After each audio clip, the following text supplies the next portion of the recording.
خیر و برکت ہے۔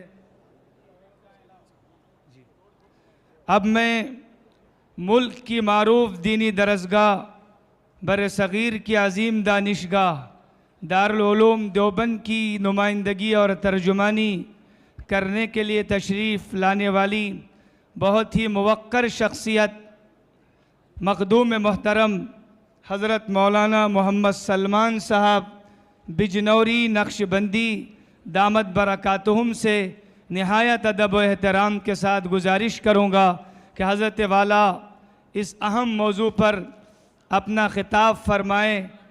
اے مجلس میں وہ مجلس ہے خود فطرت جس کی قاسم ہے، اس بزم کا ساقی کیا کہیے جو صبح ازل سے قائم ہے، عابد کے یقین سے روشن ہے سادات کا سچا صاف عمل، آنکھوں نے کہاں دیکھا ہوگا اخلاص کا ایسا تاج محل۔ حضرت مولانا محمد سلمان صاحب نقشبندی بجنوری محدث دارالعلوم دیوبند و خلیفہ اجل حضرت مولانا پیر ذوالفقار صاحب نقشبندی۔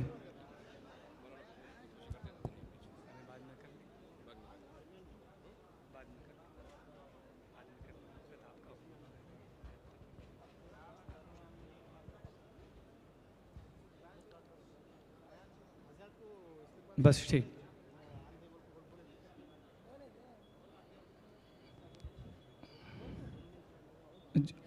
جو حضرات فارغ ہو چکے ہیں وہ اپنی اپنی جگہ تشریف لے جائیں۔ اب انشاءاللہ حضرت مولانا کا خطاب ہوگا۔ نعرہ تکبیر، نعرہ تکبیر، بس اللہ اکبر۔ امت مسلمہ زندہ باد، علماء اسلام زندہ باد، ہر وقت سر بلند دیوبند دیوبند، ہر وقت سر بلند دیوبند دیوبند، علماء دیوبند زندہ باد، علماء دیوبند زندہ باد، نعرہ تکبیر، اللہ اکبر۔ تیرا میرا رشتہ کیا، لا الہ الا اللہ، تیرا میرا رشتہ کیا، محمد رسول اللہ۔ جزاکم اللہ، شکریہ، بہت اچھا، بہت بس زندہ باد، علماء امت زندہ باد، علماء امت زندہ باد۔ بہت شکریہ، جزاکم اللہ۔ وقت ہو رہا ہے، آپ حضرات بس۔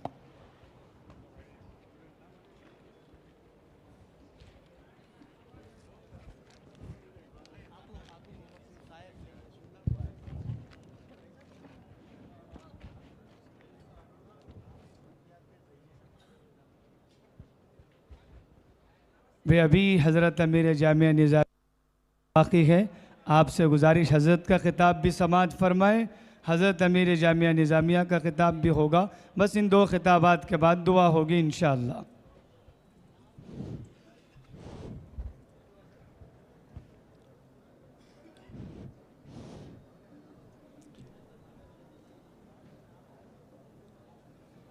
بسم اللہ الرحمن الرحیم۔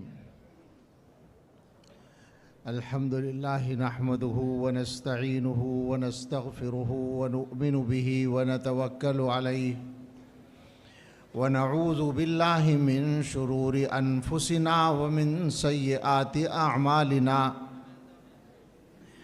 من يهده اللہ فلا مضل له ومن يضلله فلا هادی له، ونشهد ان لا الہ الا اللہ وحدہ لا شریک له، ونشهد أن سيدنا ونبينا ومولانا محمدًا عبده ورسوله صلى الله تعالى عليه وعلى آله وأصحابه وبارك وسلم تسليمًا كثيرا، أما بعد فأعوذ بالله من الشيطان الرجيم، بسم الله الرحمن الرحيم،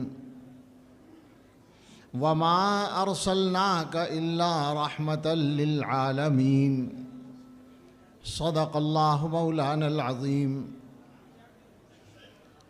قال رسول الله صلى الله عليه وسلم: أنا سيد ولد آدم ولا فخر، أو كما قال عليه الصلاة والسلام۔ سبحان ربك رب العزة عما يصفون وسلام على المرسلين والحمد لله رب العالمين. اللهم صل على سيدنا محمد وعلى آل سيدنا محمد وبارك وسلم.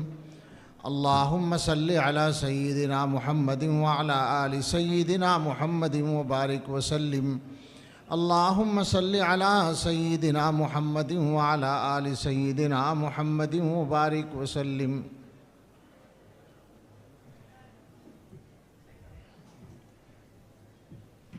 خاک کا ایک ذرہ ذکر مہوشاں کیسے کرے، عشق کے راز نہاں کو وہ عیاں کیسے کرے، مدح آقا کی گدائے بے نشاں کیسے کرے، مشک سے دھوئے زباں کو پھر بیاں ایسے کرے، کشت بیت غم بعشوہ ترک نازک پہ کرے، خوش بیانے مہربانے جانے دل برے. نعت کہتا ہوں تیری آقائے من شاہ زمن، نام تیرا کتنا پیارا پاک تن پاکیزہ من، خندہ رو روشن جبیں غنچہ دہن شیریں سخن، نکہت زلف معمبر پر فدا مشک ختن، یاسمن رشک سمن جانے چمن یا جانے من، آشنائے دل ربائے خود نمائے خود سرے. تو ہے بحر بے کراں اور میں ذرا سی آبجو، اے سراپا نور تو ہے دو جہاں کی آبرو، مرحبا صلی علی جانے جہان رنگ و بو، قیصریت تیری آمد سے ہوئی ہے زرد رو، کفر سوزے دل فروزے خوب رو آہستہ خو، پاک دینے پاک بینے خوش تر ازہر خوش ترے، اختر تاباں کہوں یا ایک مہ کامل تجھے، میں کہوں کونوں مکاں کی جان یا پھر دل تجھے، میں سمجھتا ہوں نشان جادہ و منزل تجھے، دل کھینچیں بے ساختہ وہ ہے کشش حاصل تجھے، نازنین محجبین دل کشے یا دل کشے، جاں گدازے دل نوازے گوہرے یا اخترے،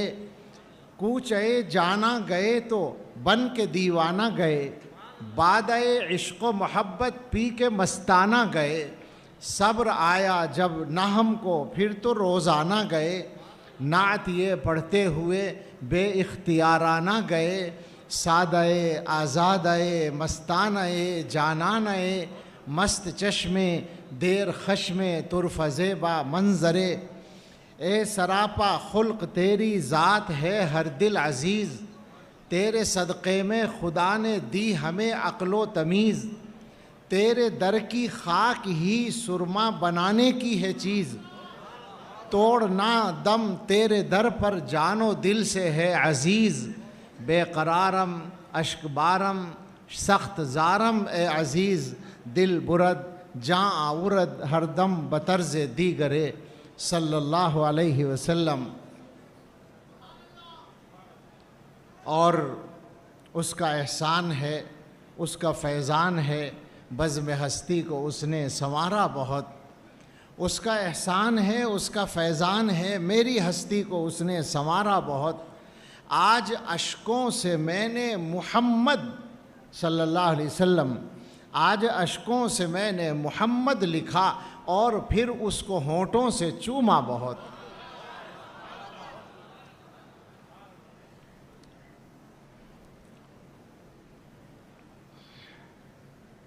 سید ولد آدم شفیع الامم نازش بزم عالم جمیل الشیم، یہ ایک عہد ہے، یہ پورا مجمع یہ اسٹیج اور مجمع عہد کرے گا. یہ سید ولد آدم شفیع الامم نازش بزم عالم جمیل الشیم، تیرے رستے کو ہرگز نہ چھوڑیں گے ہم انشاءاللہ. سید ولد آدم شفیع الامم نازش بزم عالم جمیل الشیم، تیرے رستے کو ہرگز نہ چھوڑیں گے ہم، چاہے ہم کو ستائے یہ دنیا بہت۔ ہم تو سرسبز و شاداب وہ پیڑ ہیں جن کو ابر رسالت نے سینچا بہت۔ ہم تو سرسبز و شاداب وہ پیڑ ہیں جن کو ابر رسالت نے سینچا بہت۔ آج بھی ہم ہیں اپنی جگہ پر کھڑے، زور آندھی نے یوں تو لگایا بہت۔ اور اس جلسے کا جو پیغام ہے اسی کے مفہوم میں، متحد ہو نہ جائیں تیرے امتی، بن نہ جائیں کہیں ایک طاقت نئی۔ متحد ہو نہ جائیں تیرے امتی، بن نہ جائیں کہیں ایک طاقت نئی۔ ہو نہ جائے تیرا دین پھر حکمراں، تیرے اعداء کو ہے آج کھٹکا بہت۔ میرے جتنے بھی ہیں اہل خانہ جہاں، میرے جتنے بھی ہیں اہل خانہ جہاں، سب کے چہروں سے ہے نور ایماں عیاں۔ آفتاب رسالت تیرا شکریہ، میرے گھر میں ہے تیرا اجالا بہت۔ صلی اللہ علیہ وسلم۔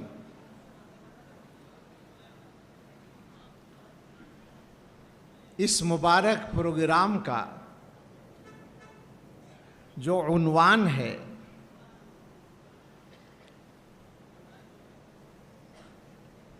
وہ ان جلسے کے منتظم حضرات کی گہری فہم کا اور دور اندیشی کا ثبوت ہے۔ عزیز گرامی مولانا مفتی سید حسن ذیشان قادری صاحب نے جب مجھے جلسے کی نوعیت بتائی اور صدر محترم حیدر ولی اللہ صاحب دامت برکاتہم ان کا حوالہ دیا، اور اس کے بعد امیر جامعہ حضرت مولانا مفتی خلیل احمد صاحب دامت برکاتہم کی فکر کو بتایا، تو میں نے ان کی تائید کی بہت خوشی کے ساتھ، اور یہ کہا کہ یہ بہت اچھا پروگرام ہے، لیکن ساتھ ہی میں نے اپنی مجبوری ظاہر کی، میری مصروفیت تھی کہ میرے لیے شرکت مشکل ہے، تو انہوں نے ہمارے حضرت محتمم صاحب حضرت مولانا مفتی ابوالقاسم نعمانی صاحب دامت برکاتہم سے رابطہ کیا، اور انہوں نے مجھے حکم فرمایا کہ آپ وقت نکال کر وہاں ضرور جائیں۔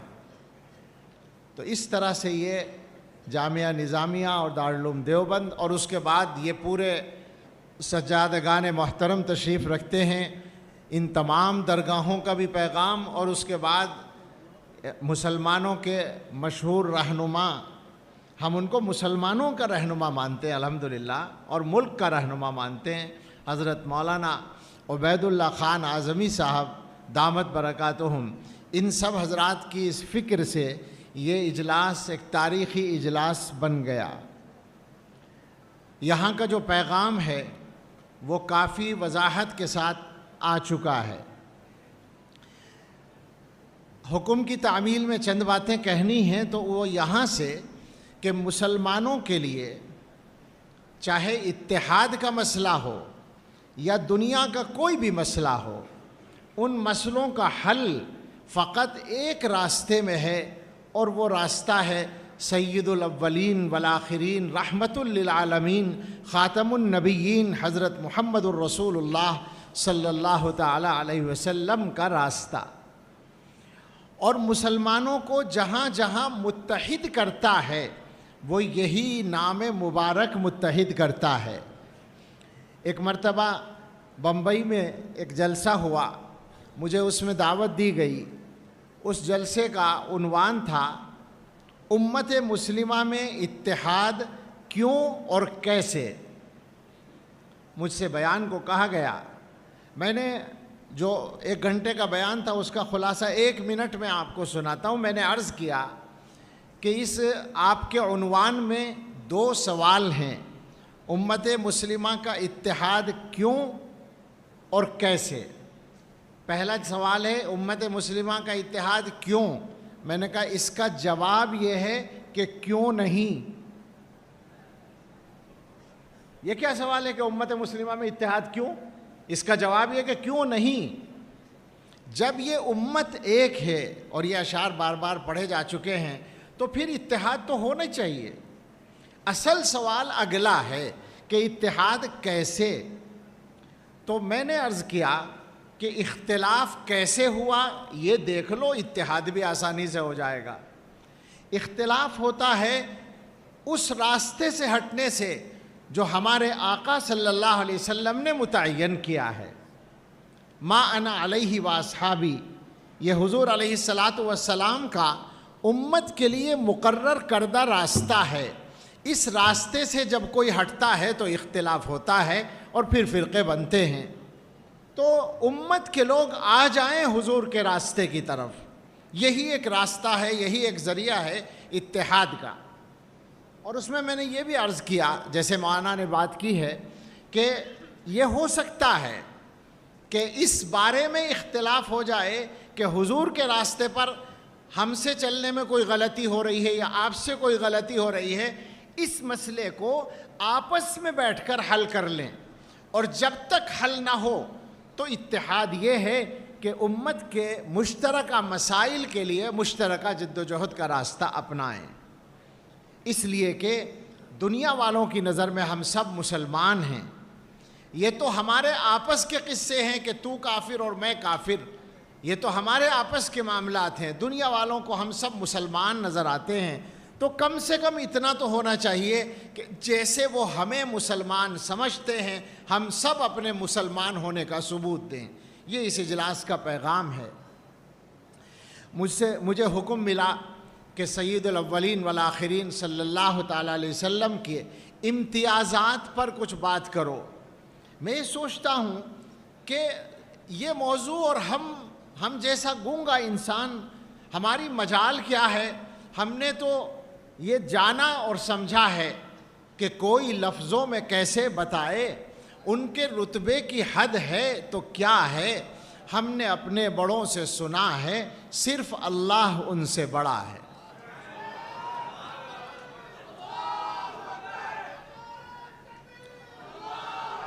تیرا میرا رشتہ کیا؟ تیرا میرا رشتہ کیا؟ سارے علماء، علماء امت، علماء دیوبند، ہم نے یہ دیکھا، سر بلند، ہم نے یہ دیکھا، تکبیر، ہم نے یہ دیکھا کہ اس امت کی تاریخ میں، بلکہ کائنات انسانی کی تاریخ میں،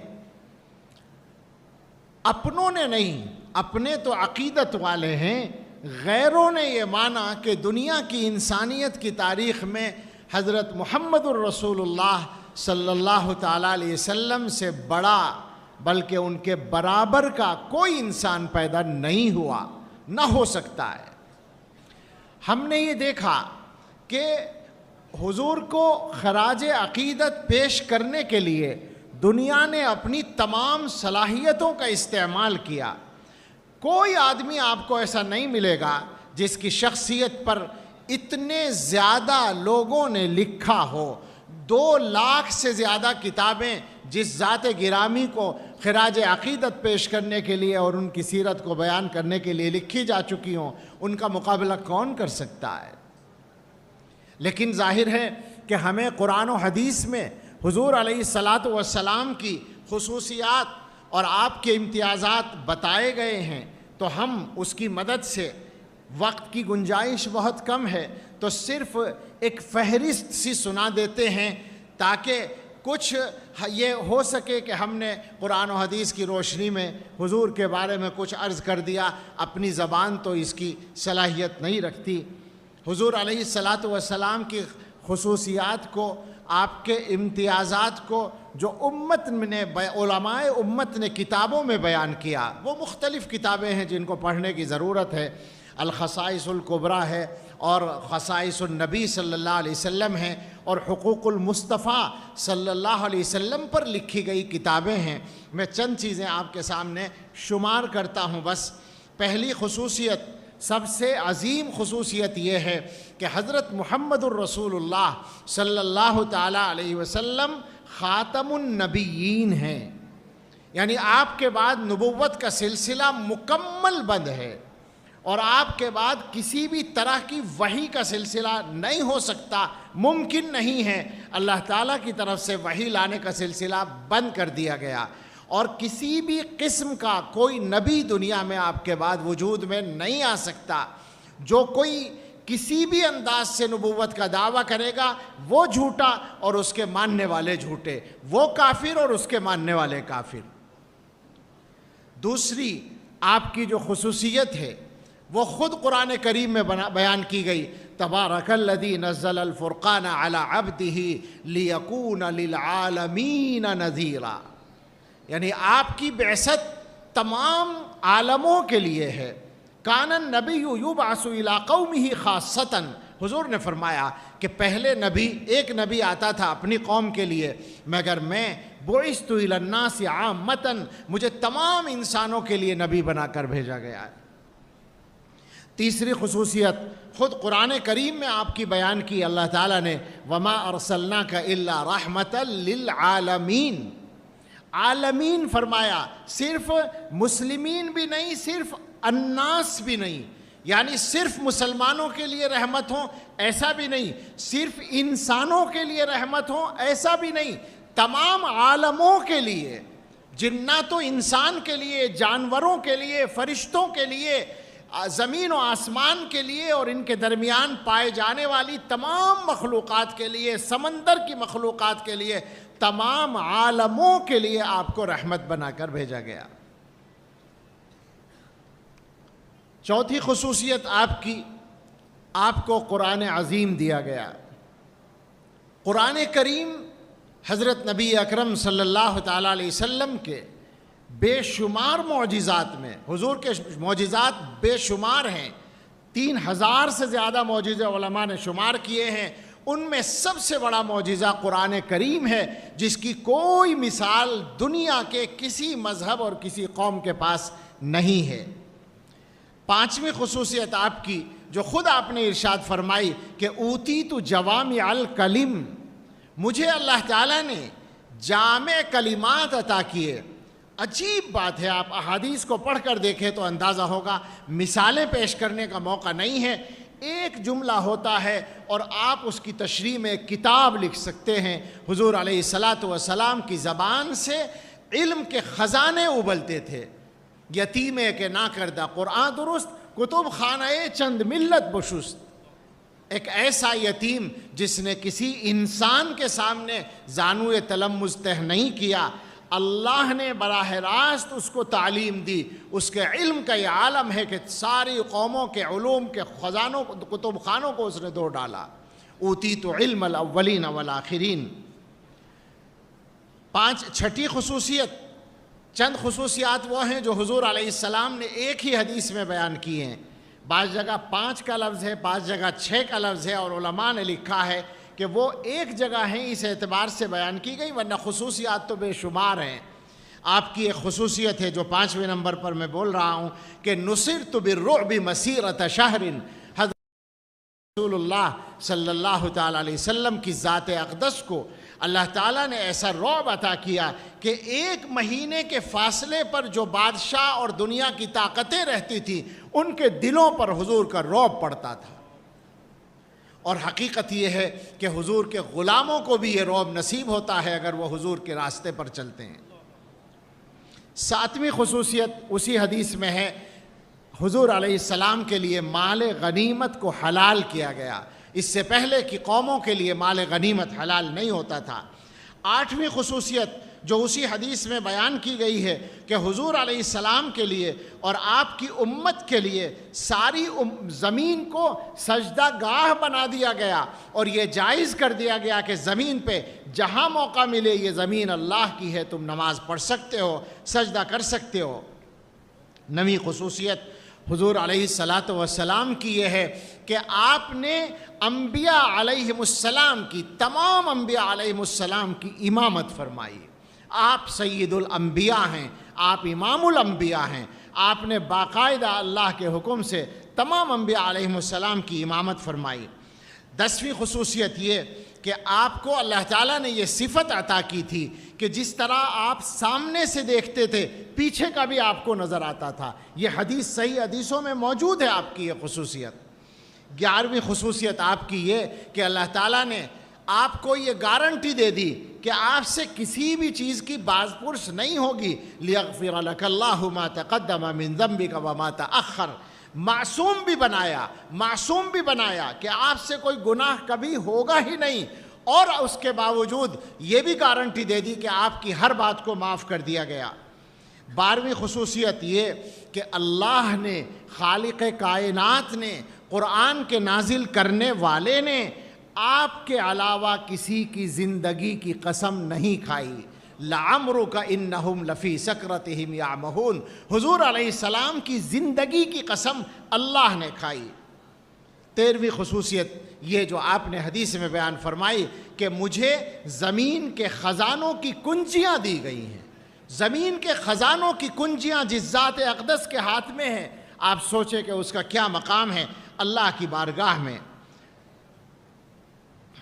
13ویں خصوصیت یہ کہ اللہ نے حضور علیہ السلام کی مسجد کو کعبۃ اللہ کے بعد، حرم پاک کے بعد سب سے افضل بنا دیا، اور آپ کی مسجد میں نماز پڑھنے کا ثواب مسجد حرام کے بعد سب سے زیادہ بڑھا دیا گیا.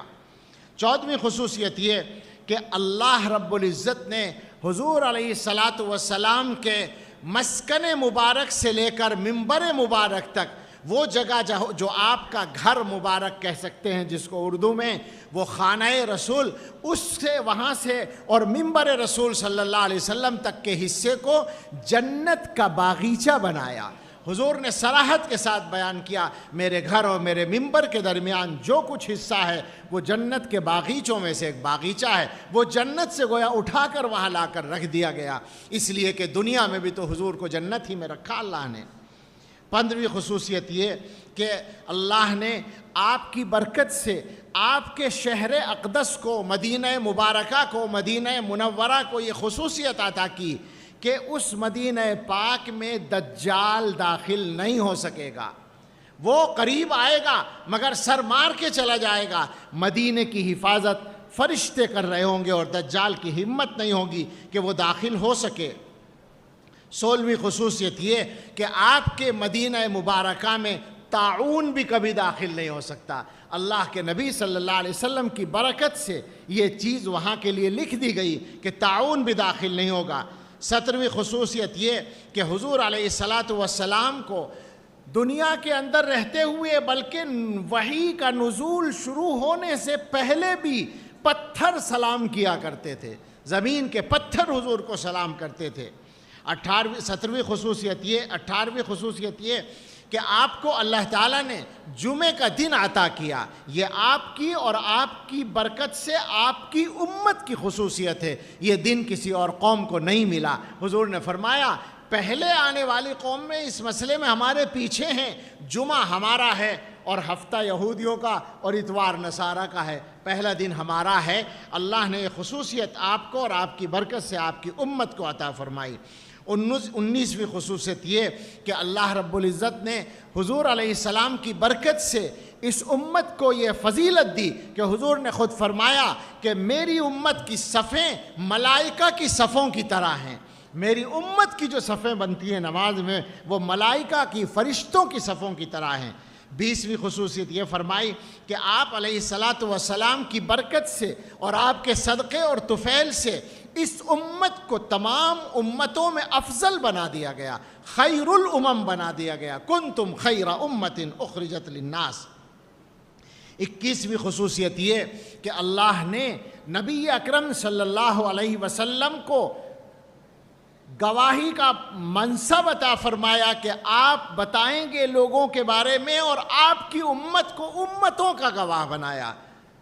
وَكَذَلِكَ جَعَلْنَاكُمْ أُمَّةً وَسَطًا لِتَكُونُوا شُهَدَاءَ عَلَى النَّاسِ وَيَكُونَ الرَّسُولُ عَلَيْكُمْ شَهِيدًا. تم مسلمان دوسری امتوں پر گواہی دو گے اور پیغمبر صلی اللہ علیہ وسلم تمہارے بارے میں گواہی دیں گے. یہ آپ کی برکت سے آپ کی امت کو فضیلت ملی.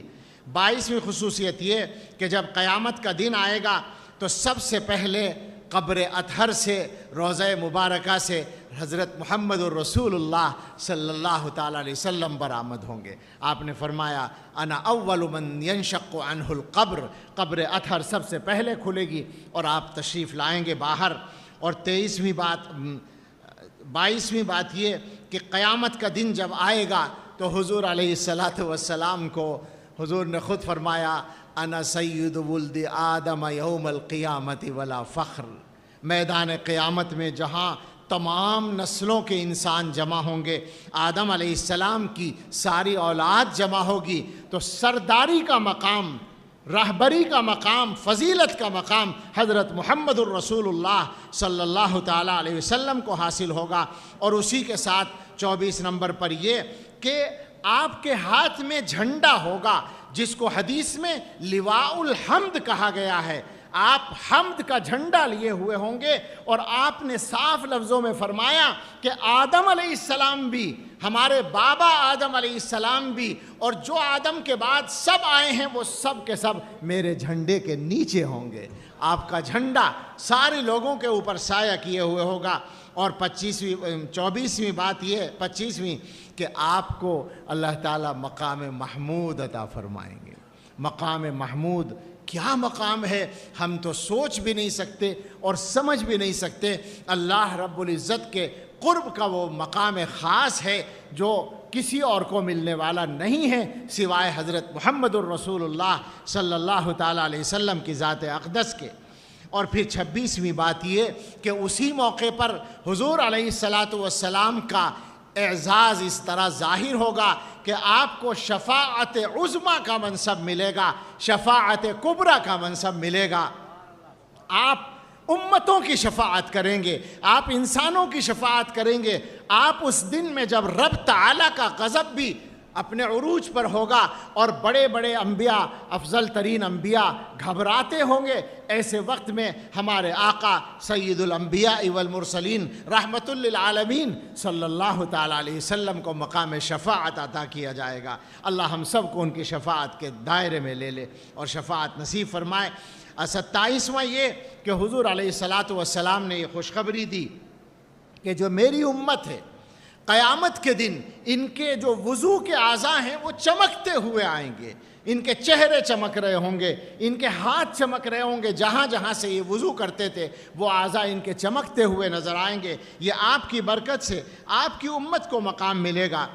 28ویں بات یہ کہ حضور علیہ الصلاۃ والسلام نے فرمایا کہ سب سے پہلے پل صراط پر میں گزروں گا. حضور علیہ الصلاۃ والسلام پار ہوں گے اور اس کے بعد باقی لوگوں کو موقع ملے گا. اور اس کے بعد 29ویں بات یہ کہ جنت کا دروازہ سب سے پہلے حضرت محمد الرسول اللہ صلی اللہ علیہ وسلم کھٹکھٹائیں گے. میں جنت کا دروازہ، حضور نے فرمایا میں کھٹکھٹاؤں گا جنت کا دروازہ. اور 30ویں بات یہ کہ اس سے پہلے حضور علیہ الصلاۃ والسلام کو کوثر عطا کر دیا جائے گا اور اس کوثر کی برکتیں ساری اس امت کو خاص طور پر ملیں گی. اور 30ویں بات یہ کہ آپ علیہ الصلاۃ والسلام قیامت کے دن جب آئیں گے تو آپ کی امت کی تعداد ساری امتوں سے زیادہ ہوگی، آپ کے ماننے والے سب سے زیادہ ہوں گے. اور آخری بات یہ میرے بزرگوں کہ حضور علیہ الصلاۃ والسلام نے فرمایا جنت میں ایک مقام ہے جس کو وسیلہ کہا گیا ہے. وہ وسیلہ اللہ کے بندوں میں سے صرف ایک بندے کو ملے گا اور مجھے امید ہے کہ وہ میں ہوں گا. یہ خصوصیت ہے ہمارے آقا حضرت محمد الرسول اللہ صلی اللہ تعالیٰ علیہ وسلم کی. ہمارا مقام نہیں، ہماری مجال نہیں، ہماری زبان نہیں کہ ہم بات کریں، لیکن حکم کی تعمیل میں کچھ قرآن و حدیث کی روشنی میں یہ چند چیزیں ذکر کیں. اور اب میں موضوع کو سمیٹتے ہوئے چند منٹ میں اپنی بات ختم کرنا چاہوں گا. میرے بزرگوں، سوچنے کی بات یہ ہے کہ جو اس خصوصیات کے پیغمبر کی امت میں صلی اللہ علیہ وسلم ہمیں اللہ تعالیٰ نے پیدا کر دیا، تو کیا اس کا ہم پر کچھ حق نہیں بنتا؟ کیا اس کی وجہ سے ہمارے اوپر کوئی ذمہ داری نہیں آتی؟ ایک بات ساری دنیا کان کھول کر سن لے کہ حضرت محمد صلی اللہ علیہ وسلم کو جب اللہ نے دنیا میں بھیج دیا تو یہ طے کر کے بھیجا کہ اب ہدایت ملے گی تو ان کے نقش قدم سے ملے گی. ان کے بغیر اگر تم چاند پر بھی پہنچ جاؤ گے تو ہدایت نہیں ملے گی. ہمارے ہاں مجھے اتفاق سے یاد آیا، دارالعلوم میں ایک پروگرام تھا طلباء کا، نعت پڑھی جا رہی تھی. ہمارے قاری صاحب تھے، وہ نعت پڑھ رہے تھے. اس نعت میں ایک شعر آیا ایک دم وہ ذہن سے چپک گیا اور ہمیشہ یاد رہتا ہے اور میں اس کو پڑھتا ہوں۔ شاعر نے ایک مضمون بیان کیا، عجیب مضمون ہے، اور وہ یہ ہے کہ سب کو پتہ ہے انسان چاند پر پہنچا۔ 1969 کا قصہ ہے، آپ کو معلوم ہے، امریکہ اور روس کے سائنسداں چاند پر پہنچے، پہلی بار گئے، دنیا میں شور مچ گیا کہ صاحب چاند پر دنیا نے، انسان نے قدم رکھ لیا، خلا کو تسخیر کر لیا۔ لیکن ذرا آپ غور کریں، وہ انسان چاند پر پہنچ کر واپس آ گئے، دنیا کا کون سا مسئلہ حل ہوا؟ دنیا کے کون سے جھگڑے ختم ہوئے؟ دنیا کی کون سی بیماریاں دور ہوئی؟ کچھ بھی تو نہ ہوا۔ سب کچھ ہوتا اگر حضرت محمد صلی اللہ علیہ وسلم کی انگلی پکڑ کر جاتے، آپ کا دامن تھام کر جاتے۔ اس کو شاعر نے کہا، اور وہ بھی یاد کر لیں آپ کہ چاند پر سے لے کر کے آئے تھے، یاد ہے نا؟ چاند پر سے کیا لائے تھے؟ مٹی، چاند کی مٹی، اور کوئی تھا ہی نہیں وہاں کچھ بھی، تو مٹی لے کر آئے تھے جو امریکہ میں ابھی بھی رکھی ہے ناسا کے دفتر میں۔ شاعر کہتا ہے ہمارا، بن تیرے وسیلے جو بلندی پہ گئے ہیں۔ مہتاب، مہتاب کہتے ہیں چاند کو، بن تیرے وسیلے جو بلندی پہ گئے ہیں، مہتاب پہ جا کر بھی انہیں خاک ملی ہے۔ کیا ہوگا؟ یہ فیصلہ ہے حضور کا، یہ اللہ کا فیصلہ ہے۔ بن تیرے وسیلے جو بلندی پہ گئے، وہ سمجھ رہے ہیں ہم بلندی پہ پہنچ گئے، ہم نے بڑا مرحلہ حل کر لیا، سر کر لیا، ہم نے چاند کو تسخیر کر لیا، ہم نے سورج کو تسخیر کر لیا۔ کیا کر لیا تم نے؟ ڈھونڈنے والا ستاروں کی گزرگاہوں کا، اپنے افکار کی دنیا کا سفر کر نہ سکا، جس نے سورج کی شعاؤں کو گرفتار کیا، زندگی کی شب تاریک سحر کر نہ سکا۔ کر سکتا تھا اگر محمد الرسول اللہ کا دامن پکڑا ہوتا صلی اللہ علیہ وسلم۔ بن تیرے وسیلے جو بلندی پہ گئے ہیں، مہتاب پہ جا کر بھی انہیں خاک ملی ہے۔ تو اب ہمارے مسلمان بھائی بتائیں، میں اپنی بات ختم کرنے جا رہا ہوں، مسلمان بھائی بتائیں، اللہ نے غلامی کا رشتہ دے دیا حضور کے ساتھ، اب اگر کوئی آپ سے آ کر ایسی باتیں کرے جو حضور کی غلامی کے رشتے کو توڑنے والی ہیں، تو کیا مسلمان، کسی مسلمان کے لیے گنجائش ہے کہ وہ ان باتوں پر کان دھرے؟ ایک آدمی کہتا ہے کہ میں نبی بن گیا، میرے پاس وحی آ رہی ہے، وہ پنجاب کا رہنے والا ہو یا کہیں کا بھی ہو، اس کا نام غلام احمد قادیانی ہو یا کچھ بھی ہو، اگر وہ یہ کہے کسی مسلمان سے آ کر، تو ایسا کیوں نہیں ہوتا کہ کوئی مسلمان اس کو جواب دے کہ عام مسلمان جس کو کچھ بھی پتہ نہیں، وہ یہ کہے کہ میں نے کلمہ پڑھ رکھا ہے محمد صلی اللہ علیہ وسلم کا، اب میں کسی اور نبی کا کلمہ نہیں پڑھ سکتا، تو نبی نہیں ہو سکتا۔ میرا سوال ہے مسلمانوں سے ایسا کیوں نہیں ہوتا؟ انہیں شکار کیوں ملتا ہے اپنے لیے؟ یہ گاؤں میں جا کر، پہاڑوں میں جا کر، شہروں میں جا کر غلام احمد قادیانی کے ماننے والوں کو ماننے والے کیسے مل جاتے ہیں؟ یہ محمد صلی اللہ علیہ وسلم کی غلامی کو مسلمان کیسے بھولتا ہے؟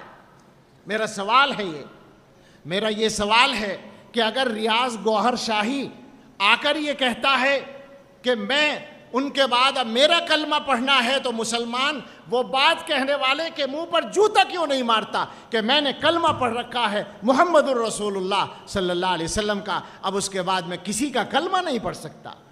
وہ دھوکے دیتے ہیں، وہ غیروں کے ایجنٹ ہیں، وہ آپ کے ایمان کو خریدنا چاہتے ہیں، بگاڑنا چاہتے ہیں، وہ دھوکے دے رہے ہیں، کلمہ اس طرح پڑھو، اور یا غیر مذہب والوں کو بھی داخل کر رہے ہیں کہ تم اللہ اللہ کا ذکر کر لو اور تمہارا بیڑا پار ہو جائے گا۔ یہ تصوف ان کو سکھا رہے ہیں۔ یاد رکھیں، کوئی تصوف اور کوئی مذہب اور کوئی ہدایت معتبر نہیں ہے محمد الرسول اللہ صلی اللہ علیہ وسلم کے بغیر، نہیں ہو سکتا، نہیں مانا جائے گا کسی بھی مذہب کا ماننے والا ہو۔ کیوں مسلمانوں کو یہ سمجھ نہیں آتی کہ میرے آقا صلی اللہ علیہ وسلم نے قیامت کے بارے میں بھی کچھ بتا رکھا ہے، قیامت سے پہلے کیا ہوگا، مہدی آئیں گے، عیسیٰ علیہ السلام آئیں گے۔ ایسے مسلمان جو حضرت محمد صلی اللہ علیہ وسلم کا کلمہ پڑھتے ہیں، ان کے پاس شکیل بن حنیف کا ماننے والا کوئی آ کر کہتا ہے کہ مہدی صاحب آ چکے ہیں، ایک مسلمان، سادہ سا مسلمان بھی کیوں یہ نہیں کہتا کہ میرے آقا نے تو یہ بتایا تھا کہ مہدی کو لوگ حرم میں تلاش کر کے وہاں پہچانیں گے، یہ ہندوستان میں کہاں گھومتا پھر رہا ہے مہدی؟ اور میرے آقا صلی اللہ علیہ وسلم نے تو یہ بتایا تھا کہ جب امام مہدی آئیں گے تو دنیا کے اندر عدل و انصاف قائم ہوگا اور اس دین کا غلبہ ہوگا. یہ تو بیچارہ خود ہی چھپا پھرتا ہے, اس سے کس کا غلبہ ہو رہا ہے؟ سوچیں ذرا, کفر کا غلبہ ہو رہا ہے یا اسلام کا غلبہ؟ میں عقائد کے موضوع پر تفصیلی بحث نہیں کر رہا, علمی بات نہیں کر رہا, میں تو صرف آقا کے حوالے سے, رحمت للعالمین صلی اللہ علیہ وسلم کے حوالے سے مسلمانوں کے ایمان کو ٹٹولنے کا کام کر رہا ہوں. میرا جو حوالہ ہے وہ یہ ہے کہ آپ, یعنی بہت سے لوگ یہ کہیں گے نا کہ بیچارے بے علم ہوتے ہیں مسلمان, دھوکے میں آ جاتے ہیں. سوال یہ ہے, ایک بے علم آدمی سے کوئی آ کر کہے کہ تیرا باپ وہ نہیں ہے جسے تو باپ سمجھتا ہے, تیرا باپ کوئی دوسرا ہے, مان لے گا کوئی بے علم آدمی؟ تو کوئی بے علم مسلمان کیسے مان لیتا ہے اس بات کو جب اس نے کلمہ پڑھ رکھا ہے حضرت محمد صلی اللہ علیہ وسلم کا, تو وہ کسی اور کا کلمہ پڑھنے کو کیسے تیار ہو جاتا ہے؟ یہ سوال ہے. یہ پیغام پہنچنا چاہیے, اور یہ پیغام, یہ سارے علماء اور مشائخ جمع ہوئے ہیں یہی پیغام دینے کے لیے. میں جانتا ہوں یہ جو اتحاد کی آواز ہے اس پر کچھ تبصرے بھی ہوں گے, کچھ تنقیدیں بھی ہوں گی. بھائی تم تو آپس میں خود لڑتے ہو, یہاں کیسے تمہارا اتحاد نظر آ رہا ہے؟ ٹھیک ہے, بالکل لڑتے ہیں. ایک باپ کی اولاد ہوتی ہے, زمین کے جھگڑے ہوتے ہیں. ایک بھائی کہتا ہے میرا یہاں تک ہے, دوسرا کہتا ہے تیرا وہاں تک ہے, میرا یہاں تک ہے. لیکن اگر کوئی تیسرا آدمی اس زمین پہ آ کے قبضہ کرنے لگے تو پھر تو سب بھائی مل کر ہی اس سے لڑیں گے نا. یہ دین ہمارا ہے, ہم آپس میں لڑ رہے ہیں, معلوم ہے ہمیں. مولانا عبید اللہ صاحب نے جیسے کہا کہ اختلاف ختم نہیں ہوگا, یہ بھی ہمیں معلوم ہے, بالکل صحیح ہے. کوشش کریں گے ختم کرنے کی, لیکن نہیں ہوگا یہ الگ سے معلوم ہے, یہ معلوم ہے. مگر ہم اتحاد بھی دکھا سکتے ہیں. ہم دنیا کو ظاہر ہے کہ یہ مجمع, عظیم الشان مجمع بھی یہاں سن رہا ہے اور دنیا سن رہی ہے, دنیا کو یہ پیغام دیتے ہیں, اپنی حکومت کو بھی یہ پیغام دینا چاہتے ہیں. یہ یاد رکھیے گا, اچھی طرح یاد رکھیے گا, یہ پیغام اگر عام ہو گیا تو بڑے دن پھر جائیں گے انشاءاللہ.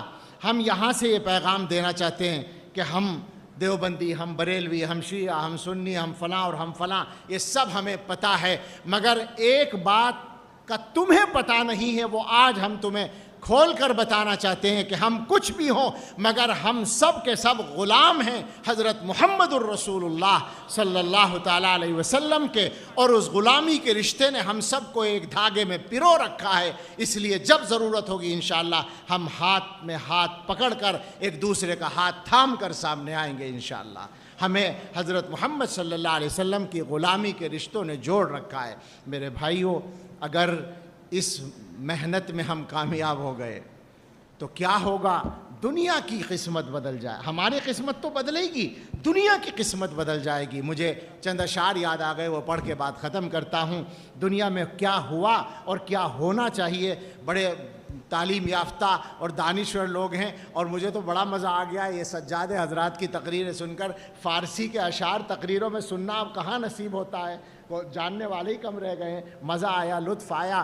شاعر نے کہا, تاریخ نے پوچھا اے لوگو یہ دنیا کس کی دنیا ہے. شاہی نے کہا, کنگڈم, شاہی, بادشاہت. تاریخ نے پوچھا اے لوگو یہ دنیا کس کی دنیا ہے. شاہی نے کہا یہ میری ہے, اور دنیا نے یہ مان لیا. پھر تخت بچھے, ایوان سجے, گھڑیال بجے, دربار لگے, تلوار چلی اور خون بہے, انسان لڑے انسان مرے. دنیا نے آخر شاہی کو پہچان لیا. تاریخ نے پوچھا پھر لوگوں یہ دنیا کس کی دنیا ہے. دوسرا نظام آیا, سرمایہ دارانہ نظام. تاریخ نے پوچھا پھر لوگوں یہ دنیا کس کی دنیا ہے.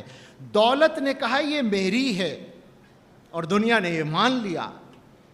پھر بینک کھلے, بازار جمے, بیوپار بڑھے, انسان لٹے انسان بکے, آرام اڑے سب چیخ اٹھے. دنیا نے آخر دولت کو پہچان لیا. اب ایک تیسرا نظام آیا, کمیونسٹ نظام. تاریخ نے پوچھا پھر لوگوں یہ دنیا کس کی دنیا ہے. محنت نے کہا, کمیونزم, محنت نے کہا یہ میری ہے, اور دنیا نے یہ مان لیا. کچھ ہی دنوں کے لیے, کچھ علاقوں کے لیے. تاریخ نے پوچھا پھر لوگوں یہ دنیا کس کی دنیا ہے؟ محنت نے کہا یہ میری ہے، اور دنیا نے یہ مان لیا۔ پھر روح دبی، پھر پیٹ بڑھے، افکار سڑے، کردار گرے، ایمان لٹے، اخلاق جلے، انسان نرے حیوان بنے۔ دنیا نے آخر محنت کو پہچان لیا۔ اب کیا ہوا اور اب کیا ہونا چاہیے جو اصل بات ہے؟ تاریخ نے پوچھا پھر لوگوں یہ دنیا کس کی دنیا ہے؟ مومن نے کہا اللہ کی ہے۔ تاریخ نے پوچھا پھر لوگوں یہ دنیا کس کی دنیا ہے؟ مومن نے کہا اللہ کی ہے، اور دنیا نے یہ مان لیا۔ پھر قلب و نظر کی صبح ہوئی، ایک نور کی لے سی پھوٹ بہی، ایک خودی کی آنکھ کھلی، فطرت کی صدا پھر گونج اٹھی۔ دنیا نے آخر آقا کو پہچان لیا۔ مسلمانوں آقا کو پہچان لو اور دنیا کو پہچان کرا دو۔ اللہ توفیق عطا فرمائے۔